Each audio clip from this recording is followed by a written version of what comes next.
नाही, त्यांनी जर सांगितलंय ना याच्यामुळे ओबीसीला धक्का लागत नाही तर ओबीसीच्या नेत्याने समजून घेतलं पाहिजे ना. प्रचंड संकट मराठवाड्यावर होतं. 80-90% मराठाच शेतकरी आहे. आता इतकं उद्ध्वस्त झालंय स्वतःचा संसार शेतकऱ्यांचा. मराठवाड्यातल्या मराठ्यांचा आहे फक्त, सरसकट नाहीच आहे. गॅजेट मराठवाड्यातल्या मराठा हे सगळा मराठा इथला कुणबी आहे.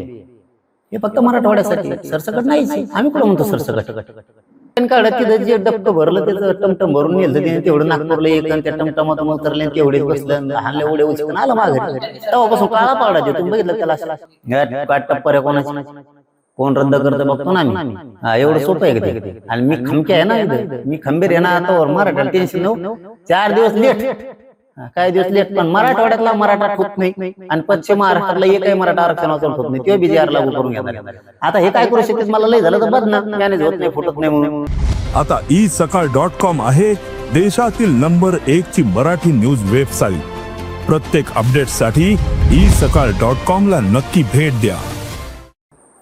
पाटील बबनराव तायवाडे जे की ओबीसी महासंघाचे राष्ट्रीय अध्यक्ष आहेत, त्यांनी असं म्हटलेलं आहे की 2 सप्टेंबरचा जो GR आहे त्यामुळे ओबीसींना काहीही फटका नाही. आणि त्यांनी एक दाखला सुद्धा दिलेला आहे. त्यांनी असं सुद्धा म्हटलंय की जरांगे पाटलांचं जे आंदोलन झालं मुंबईमध्ये, तुम्हाला जो GR दिला 2 सप्टेंबरला, त्यानंतर 35 दिवसात कुणबी प्रमाणपत्रासाठी किती अर्ज दिले, त्यासाठी त्यांनी धक्कादायक आकडा समोर केलेला आहे. केवळ 27 कुणबी दाखले असं झालेले आहेत, असं म्हणताय. नाही, त्यांनी जर सांगितलंय ना याच्यामुळे ओबीसीला धक्का लागत नाही तर ओबीसीच्या नेत्याने समजून घेतलं पाहिजे ना.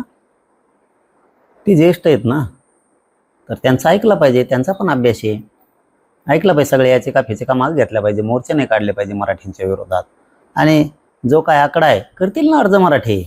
कुठं चाललंय आता? GR निघालाय, ज्याच्या सोयीनुसार जेव्हा तेव्हा ज्याला गरज आहे, आवश्यकता आहे, त्यावेळेस ते काढतील.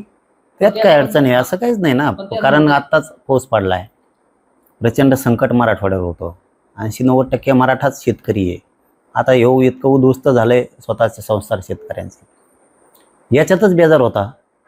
त्यामुळे आता करतील हळूहळू अर्ज. आणि याच्याही पुढचं जिथं गाव समिती आहेत, ते अधिकारी याच्यासाठी होते, सर्वे करायला, पंचनामे करायला सगळे, त्यामुळे ते गुंतलेले होते. सगळं होईल. मराठवाड्यातला सगळा मराठा आरक्षणात जाणार.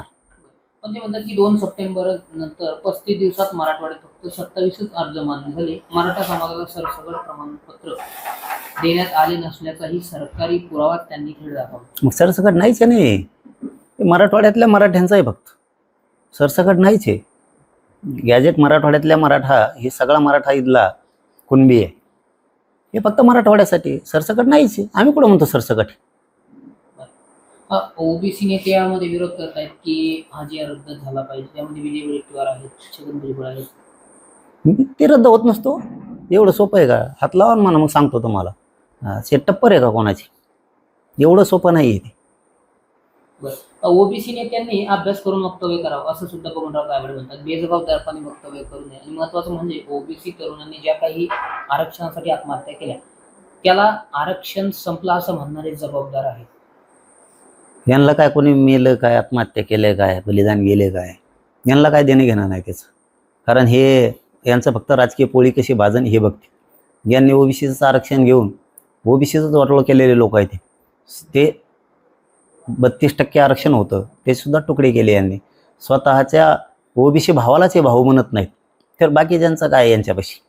त्याच्यामुळं यांना काय, कोणी मेलं काय, राहिलं काय, यांना फक्त मोर्चाला गर्दी लागते. एक जात यांनी सुधरून दिली नाही आत्तापर्यंत. आता तिला मनसाबाज तरी हुशार झालाय. आपण आपली लढाई लढून आपण आपली जात मोठी करू कळालं. धनगरांना सुद्धा आम्ही तेच सांगतो वारंवार की आपण आपल्या जातीसाठी लढायचं बघा. कुठं कोणाच्या नादी लागतात, याच्या मोर्चात जाऊन कुठं मंत्री हेच मंत्री होतोय. आपण आपले लेकरं बाळ मोठं करायचं बघा. प्रत्येक जातीनं आपण आपला लढा उभा करून आपण आपल्या लेकराला मिळून दिलं पाहिजे. अशा ओबीसीच्या नावाखाली 374-75 जाती आहेत. वरच्या 4च जाती आरक्षण खात्यात. 370 जातीला काहीच मिळालं नाही आतापर्यंत, काहीच मिळालं नाही. पण ते म्हणतात की हा GR जो आहे तो ओबीसीच्या मुळे होणार आहे. विजय वडेट्टीवार म्हणतात की त्यामुळे हा रद्द झाला. त्याला काही नाही कळत, तेच जाऊन तिकडे काँग्रेस संपले तिने पुरं. ते ठिकठिकाणी मोर्चे काढतायत. त्यांनी इशारा पुढं ठिकठिकाणी काढत. तिथं जे डबकं भरलं त्याचं टमटम भरून नेलं त्याने, तेवढं नागपूरला एक आणि त्या टमटमातून उतरले, तेवढेच बसलं, हाणले उड्या उचकन आलं माघारी. तेव्हापासून काळा पाडायचे. तुम्ही बघितलं त्याला अशा ते बिचारा काळा पडला. चांगला माणूस होता देऊ वडंटीवर. इथं आला तो अंतरवली चांगला बोलत होता. मराठ्याला आरक्षण मिळालं पाहिजे. मराठवाड्यातले हक्काच्या नोंदी. आता मराठवाड्याचं गॅजेट आहे. गरीब लोक आहेत मराठवाड्यात, यांना आरक्षण मिळालं पाहिजे. चांगलं बोलत होता. मग इथून गेल्यावर काय त्याला माथ्या सोड उठला काय माहित. म्हणजे त्याची दुटप्पी भूमिका आहे असं वाटतं. दुटप्पी नाही म्हणतात, माथ्या सोड उठला त्याला सत्तेचा. कारण ते मराठ्यांनी आता खासदारला निवडून दिले, त्याच्यामुळे ते झालं पावसाळ्यावणी. ते चांगला माणूस होता, कमून असं झालं काहीच माहित नाही. 1-2-3 टमटम भरून नेले, बसला ते आपला. म्हणजे कोणीतरी सांगण्यावरून ते बोलत असावे. हा राहुल गांधींनी सांगितलं असं, काढ मराठीची विरोधात जा म्हणून. आता असं सध्या काय निवडणूक आहे, ओबीसी वाडाओढी चालली. आता येवल्याच्या अलिबाबाकडे किती, त्यांच्याकडे किती, त्याच्याकडे किती, अशी वाडातडी चालली. आणि यांना फक्त मोर्चाला आणि मतदानाला पाहिजेत, नोकऱ्याला लागतील नाही लागतील काही यांना देणं घेणं नाही. म्हणजे लय आपल्या बुद्धीची आहे ती. बरं, पण ते सरकारला थेट इशारा देतात की हा जी आर रद्दच करा, नाहीतर मग राज्यभरात ठिकठिकाणी मोर्चे निघतील. कोण म्हणतं? विजय वडेट्टीवार. त्याचं काय टमटम 2-3 भरून नेते, त्याचं काय खरं. मग काय वाकडं होणार आहे त्याला काय चलन नाही म्हणा. मोठा होण्यासाठी करता येते. काँग्रेस बुडाला टेकलंय पार आता. राहुल गांधीचं ऐकलं.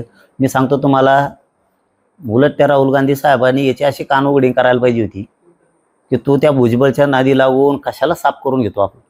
बाकीचे नेते नाही का, ओबीसी नेते नाहीत काँग्रेसमध्ये नाहीत.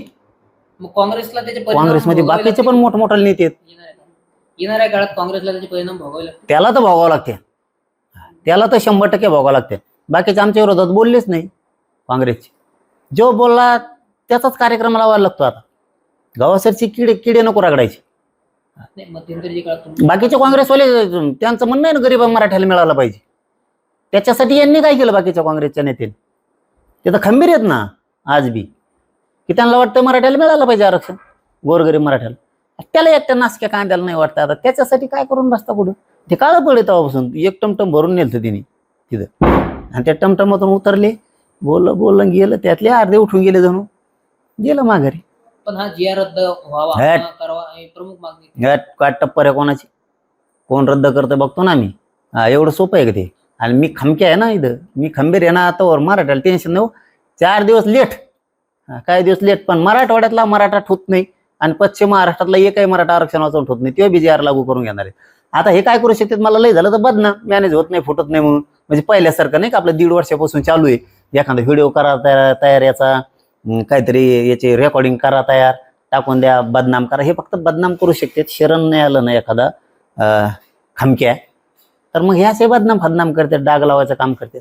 मी भेट नाही. मी ते व्हिडिओ टाका, तुम्ही 50 टाका, तुम्हाला जसले टाकायचे तसले टाका. हा, मी गरीब मराठ्यापासून बाजूला जात नाही, गरीब मायापासून बी जात नाही. आणि आम्हाला दोघाला एकमेकापासून बाजूला जाऊन चालणार नाही. दुसऱ्यावर विश्वास ठेवून मराठ्यावर आपल्याला जमणार नाही. कुणी काही व्हिडिओ टाकीन, कुणी काही रेकॉर्डिंग टाकीन, त्यांच्यावर विश्वास वाटलं आपलं गरीब मराठ्याचं होईल. कारण मी प्रामाणिक करतो, मी मॅनेज होत नाही म्हणून मी त्यांना खपत नाही. त्यामुळे हे असले प्रयोग होणार आहेत. आता मी मनाला ठरवून घेतले, डाग लागायचे प्रयोग होणार आहेत. कारण ते 1-2 वर्षापासून त्यांचं चालू आहे.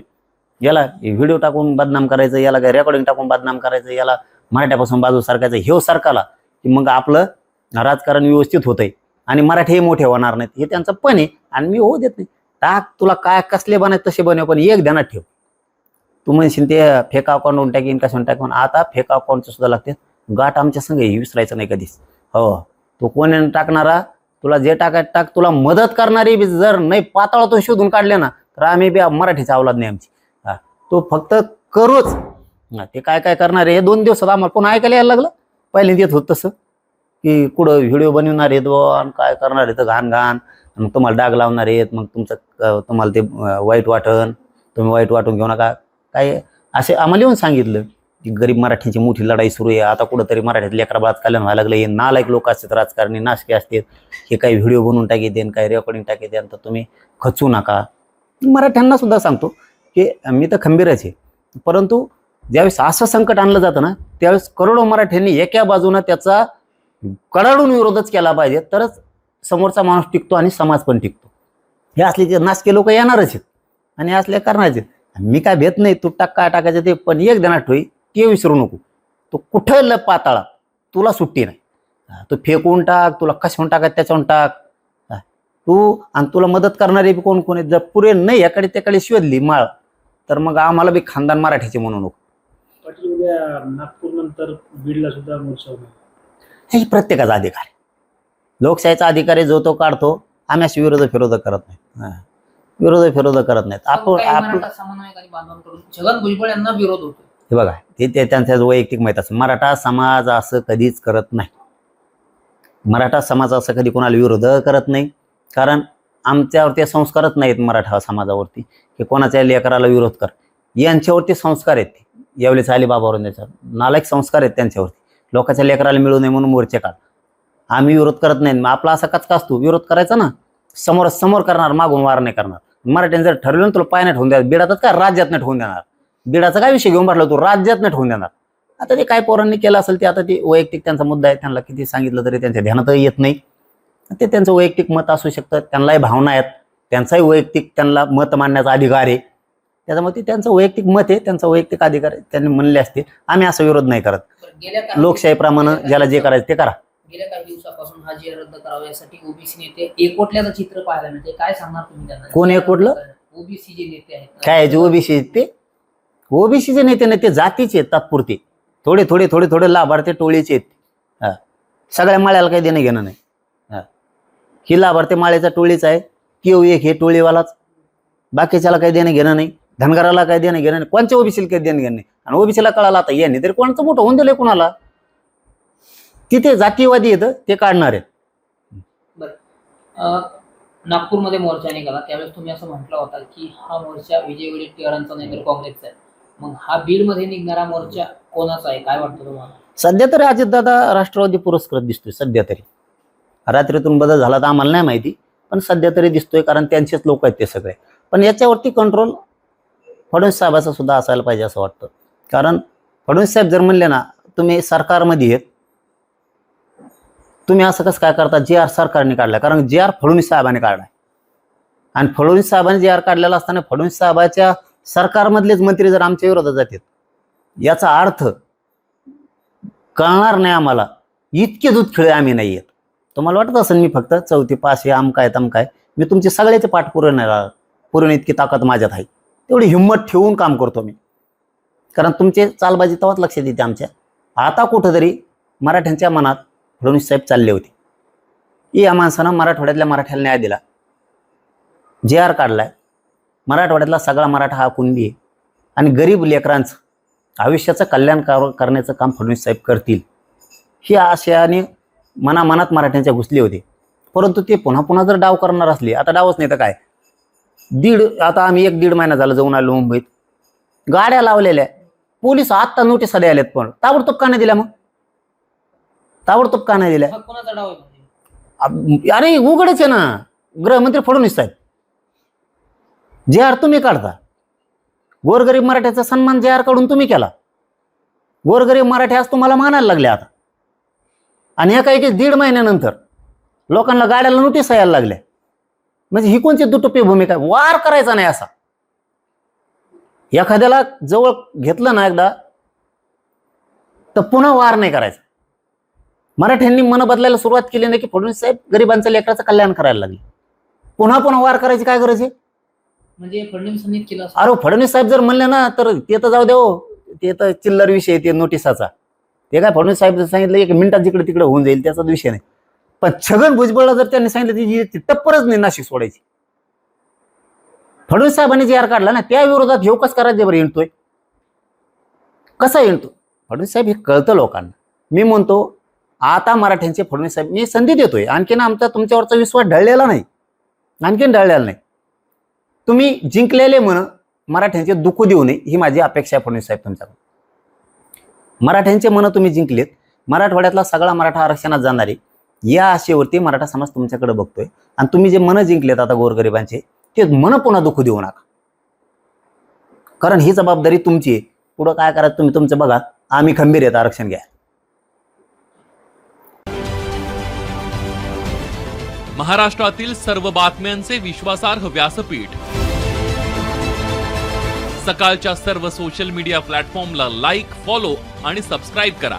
तसंच सर्व नोटिफिकेशनसाठी बेल आयकॉन प्रेस करायला विसरू नका.